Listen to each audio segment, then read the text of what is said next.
आदर्श सुहाग online classes में आप सभी का स्वागत है।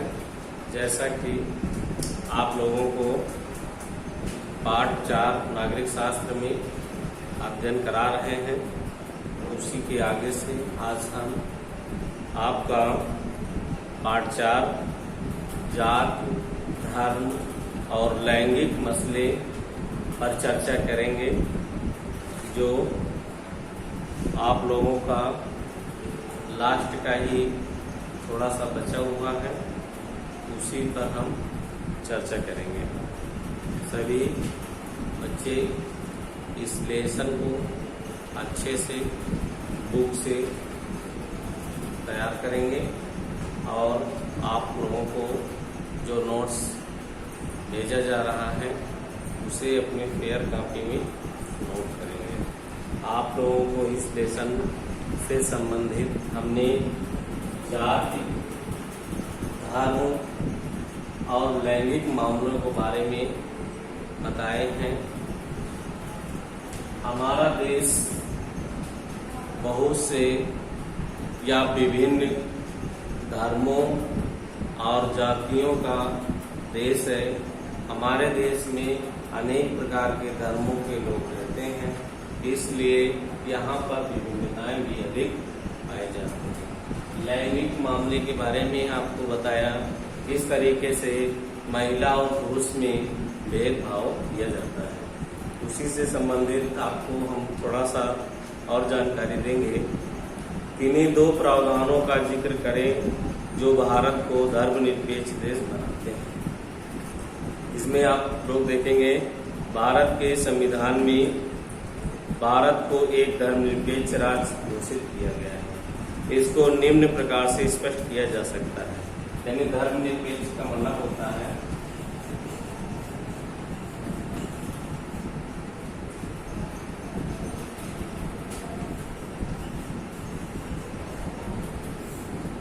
कि धर्मनिरपेक्ष का मतलब ही होता है किसी भी धर्म विशेष को मान्यता न देना। धर्मनिरपेक्ष धर्म जो आपका रिलीजियंस होता है, निरपेक्ष नाम, मतलब किसी भी एक धर्म विशेष को न मानना ही धर्मनिरपेक्ष कहलाता है। ये हमारे संविधान की प्रस्तावना में कही गई बात है कि हमारा जो संविधान बना है उसकी प्रस्तावना में 2-3 चीजें बहुत महत्वपूर्ण चीज कही गई है, जैसे धर्मनिरपेक्ष, समाजवाद है और गणतंत्र। इस तरीके जो भी प्रस्तावना में रखी गई चीजें हैं उसमें ये हमारे संविधान दर्शाता है कि हमारे देश का जो संविधान है सभी धर्मों, सभी समाज, सभी जातियों के अनुरूप बना हुआ है। इसमें किसी भी विशेष धर्म या जाति का प्रावधान नहीं है। धर्मनिरपेक्ष का मतलब ये होता है किसी विशेष धर्म को न मानना। संविधान की दृष्टि से सभी धर्म, सभी जात, सभी समुदाय समान है। ये होता है धर्मनिरपेक्ष।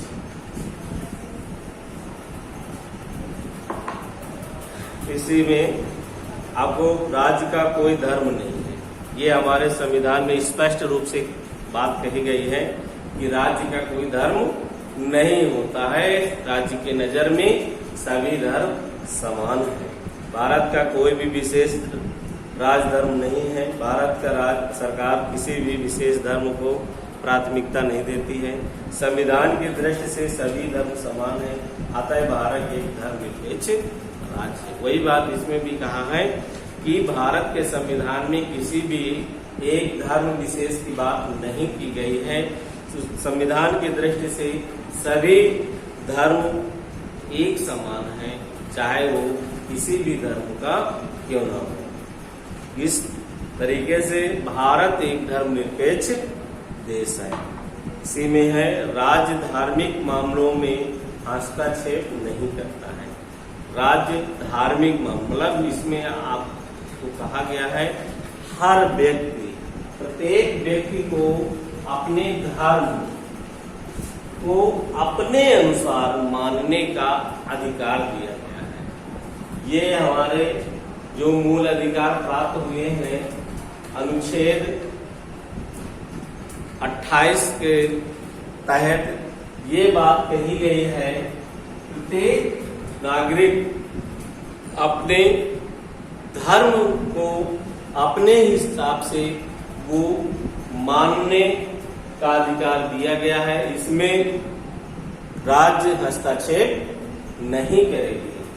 किसी भी धर्म हो, कोई भी नागरिक हो, वो अपने हिसाब से अपने धर्म को मान सकता है।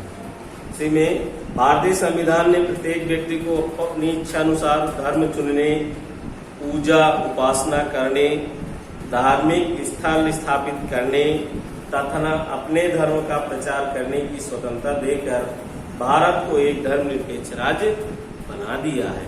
इसमें आपको स्पष्ट रूप से संविधान में हमारे वर्णन है कि आप अपने अनुरूप अपने धर्म को मान सकते हैं, धार्मिक पूजा पाठ आप कर सकते हैं, धार्मिक स्थल बना सकते हैं। धार्मिक स्थल मीन्स मंदिर, मस्जिद, गुरुद्वारे, चर्च आदि चीजें आप अपने अनुसार बना सकते हैं और अपने अनुसार ही अपने धर्म का पालन और प्रचार प्रसार भी कर सकते हैं। ये हमारे संविधान में कहा गया है। इसी के अनुरूप ही तो कहा गया है कि हमारा देश धर्मनिरपेक्ष है।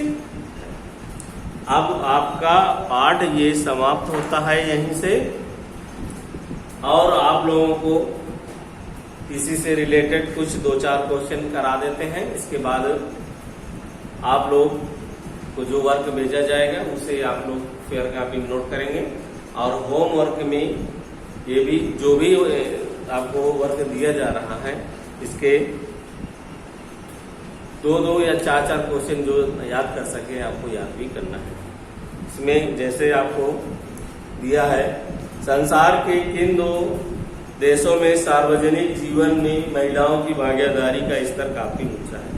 जैसे आपको हम बता भी चुके हैं, संसार के स्कैंडिनेवियाई देशों जैसे स्वीडन, नॉर्वे और फिनलैंड आदि देशों में सार्वजनिक जीवन में महिलाओं की भागीदारी उच्च स्तर पर है।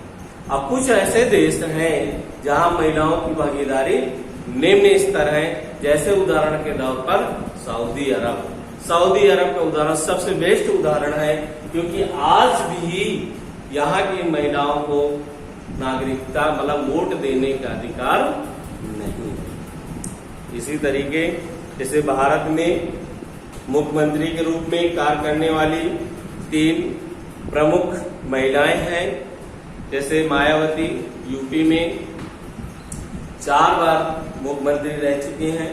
की ममता बनर्जी बंगाल की वर्तमान में भी मुख्यमंत्री हैं, और जयललिता तमिलनाडु में मुख्यमंत्री रह चुकी हैं। ये बहुत शक्तिशाली महिलाएं हैं जिनका वर्णन भी इस लेसन में किया गया है। इसी अनुरूप पारिवारिक कानून से क्या आशय है, मतलब विवाह, तलाक, गोद लेना और उत्तराधिकार के नियमों का पारिवारिक कानून कहा जाता है। मतलब पारिवारिक कानून का मतलब होता है इसके अंतर्गत जैसे विवाह करना, तलाक देना, गोद लेना मतलब जिनके बच्चे नहीं होते हैं वो किन्हीं दूसरे के बच्चे को गोद ले लेते हैं और उत्तराधिकारी अपना बना लेते हैं। ये सारी चीजें इसमें आते हैं, पारिवारिक कानून के अंतर्गत आते हैं। आज बस हम लोग यहीं तक रखेंगे। धन्यवाद।